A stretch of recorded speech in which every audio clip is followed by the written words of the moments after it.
ఏంద్రా ఫస్ట్ హాఫ్లో సినిమా అంతా అయిపోయింది.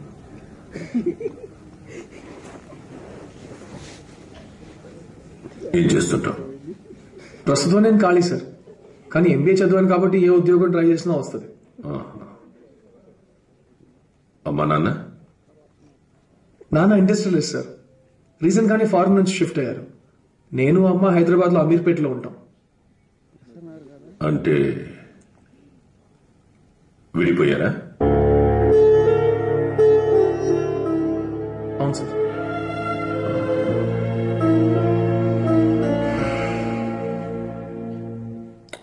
వాళ్ళకి చెప్పావా? ఆంటీ మా కాలేజ్ ప్రొఫెసర్ నాన్న, నేనంటే చాలా ఇష్టం. అయినా ఇది నా లైఫ్ కదా సార్, ఏ ప్రాబ్లం ఉండదు.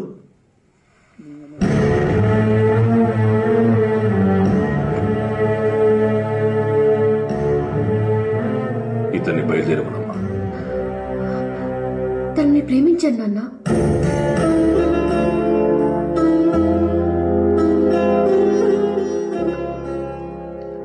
మేమిద్దరం పెళ్లి చేసుకోవాలనుకుంటున్నాం నాన్న.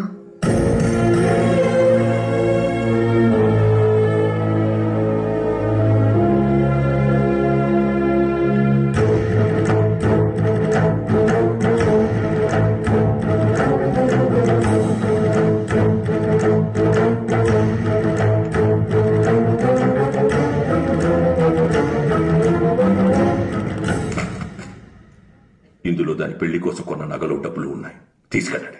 సార్, పెద్దవాళ్ళు పిల్లల అభిప్రాయాల్ని గౌరవించాలని నేనే చెప్తుంటాను. చెప్పేవాడిని చెయ్యాలి కదా. అది కాదు నాన్న. ఎవరైనా నిర్ణయం తీసుకునే ముందు తప్ప రైట్ అని అడుగుతారు, కానీ నువ్వు తీసుకున్నాక అడుగుతున్నావు. మీ నిర్ణయం నాకు నచ్చలేదు, నా అభిప్రాయం మీకు నచ్చదు.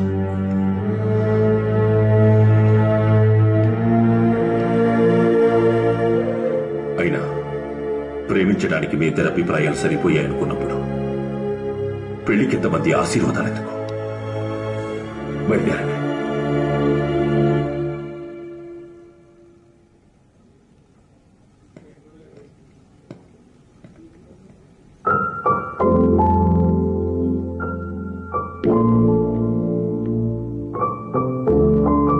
నేను బయట వెయిట్ చేస్తాను.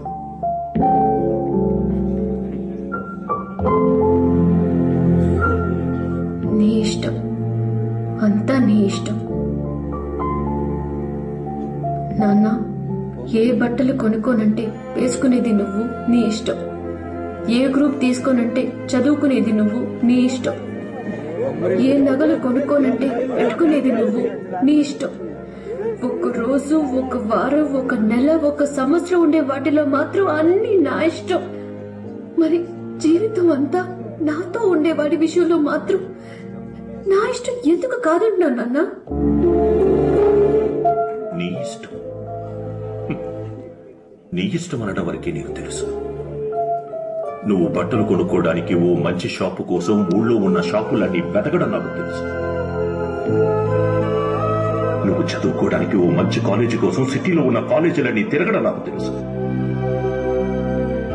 నీ కోసం కొన్న ప్రతి వస్తువు కోసం ప్రతిసారి 10 షాపులు తిరగడం నాకు తెలుసు.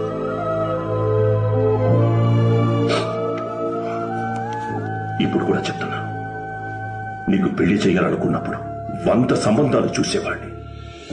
దాంట్లో నా కూతుర్ని గొప్పగా చూసుకునే సంబంధాన్ని వెతికి నీ ముందు పెట్టేవాడిని.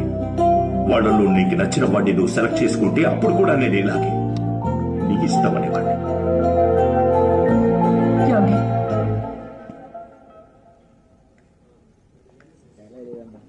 ఓ ఆడపిల్ల తండ్రిగా నేనెత్తే మారడు.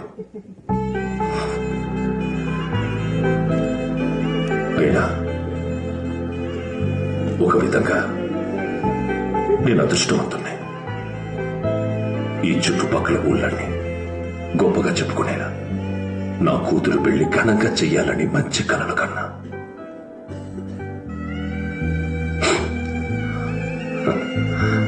కనీసం కలలైన మంచి కన్నా.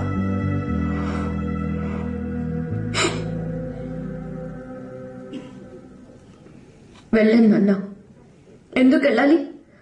తనంటే ఇష్టం అని చెప్తే మీరంటే ఇష్టం లేదని కాదు నాన్న. నాకు మీరిద్దరూ కావాలి. కుదరదు. కుదరాలి నాన్న. కుదిరేదాకా వెళ్ళను.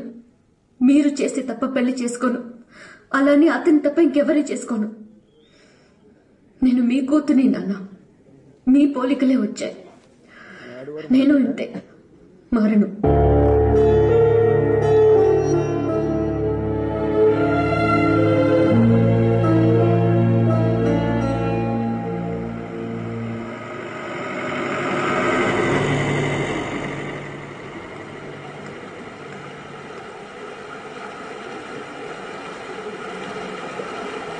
బయలుదేరదామా? నేను రావట్లేదు సిద్ధు. గీత, నువ్వు టెన్షన్ పడకు. కొన్నాళ్ళే గీత, అన్ని అవే సర్దుకుంటాయి. అయినా సడన్ గా వెళ్ళి ప్రేమించుకుంటున్నాం పెళ్లి చేయని అడిగితే ఎవరైనా ఇలాగే రియాక్ట్ అవుతారు. ఇదేం పెద్ద మ్యాటర్ ఏం కాదు. రాను సిద్ధు. ఇన్నేళ్లు పెంచిన అమ్మ నన్ను వదిలేసి నీతో వస్తే మనకు ప్రేమ అంటే ఏంటో తెలియదని అర్థం సిద్ధు. అవన్నీ ఓకే గాని దా, నేను చూసుకుంటానుగా, వెళ్ళిపో. మా నాన్నకి ఇష్టం లేకుండా నేను రాను సిద్ధు. చెప్తాను కదా చూసుకుంటానని. ఇప్పుడు నువ్వు వస్తున్నావు రావట్లేదా?